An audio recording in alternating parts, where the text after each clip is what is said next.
आजकल इतने सारे डायग्नोस्टिक टेस्ट होने लग गए हैं कि पेशेंट्स कंफ्यूज हो जाते हैं कि उनको कौन से टेस्ट कराने चाहिए और कौन से नहीं कराने चाहिए। क्योंकि मैं 22 साल से अस्थमैटिक पेशेंट्स को ट्रीट कर रही हूँ, तो अस्थमैटिक पेशेंट्स के लिए कौन से ऐसे टेस्ट हैं जो कि जनरली मैं रिकमेंड करती हूँ कि पेशेंट्स को करा लेना चाहिए, ताकि किसी भी तरीके की उनको कोई कंफ्यूजन ना रहे कि उनके लंग्स की कंडीशन कैसी है।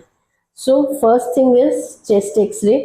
चेस्ट एक्सरे इसलिए कराया जाता है ताकि हम देख सकें कि उसमें किसी तरीके के कोई स्ट्रक्चरल डैमेजेस तो नहीं है या फिर कोई इन्फेक्शन तो नहीं है जो कि लंग्स को डैमेज कर रहा हो या लंग्स में कोई और एयरवे पैसेज ब्लॉक कर रहा हो।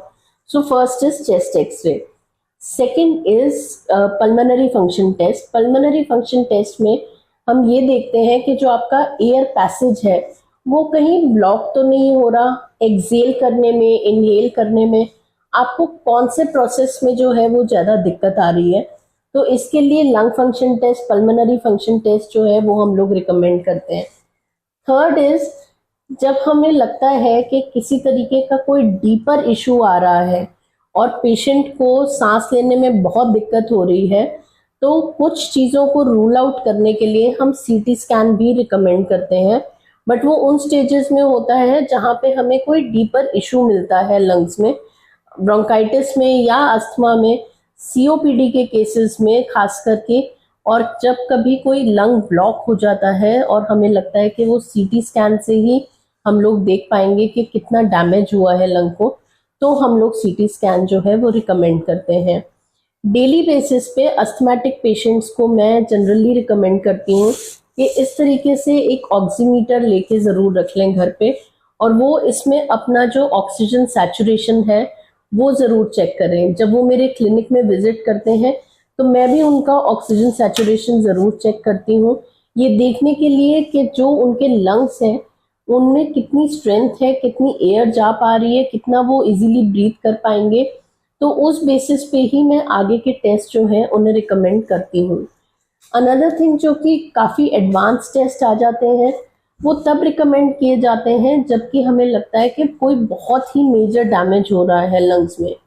मैं अपने पेशेंट्स को एलर्जी पैनल टेस्ट ज़रूर करने को बोलती हूँ, लेकिन यहाँ पे भी मैं ये गाइड करूँगी आपको कि जो एलर्जीज हैं वो जो हम आजकल लैब्स में देखते हैं उसमें बहुत ही सारी एलर्जेंस जो हैं वो डाले गए होते हैं। इतने एलर्जेंस की हमें रिक्वायरमेंट नहीं होती। इंडिया में जो बेसिकली एलर्जेंस देखे गए हैं वो सिलेक्ट करके, एक पैनल सिलेक्ट करके आप एलर्जी टेस्ट करा सकते हैं।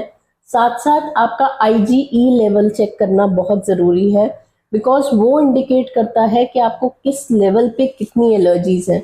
जितना सीरम आईजी लेवल हाई होगा उतनी ज़्यादा आपको एलर्जीज ट्रिगर कर सकती हैं।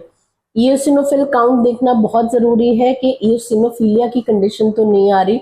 जहाँ पे ईओसिनोफिल काउंट बढ़ जाता है, हिस्टामीन का सिक्रीशन बॉडी में काफ़ी एक्सेस हो जाता है उस टाइम पे, और एलर्जीज बहुत ज़्यादा ट्रिगर करने लग जाती हैं। सो ये सारे टेस्ट जो हैं वो जनरली डायग्नोसिस में हेल्प करते हैं, हमें एक लाइन ऑफ ट्रीटमेंट प्रोवाइड करते हैं, और होम्योपैथिक रेमेडीज़ को सिलेक्ट करने में भी काफ़ी मदद मिलती है। Thank you so much for watching.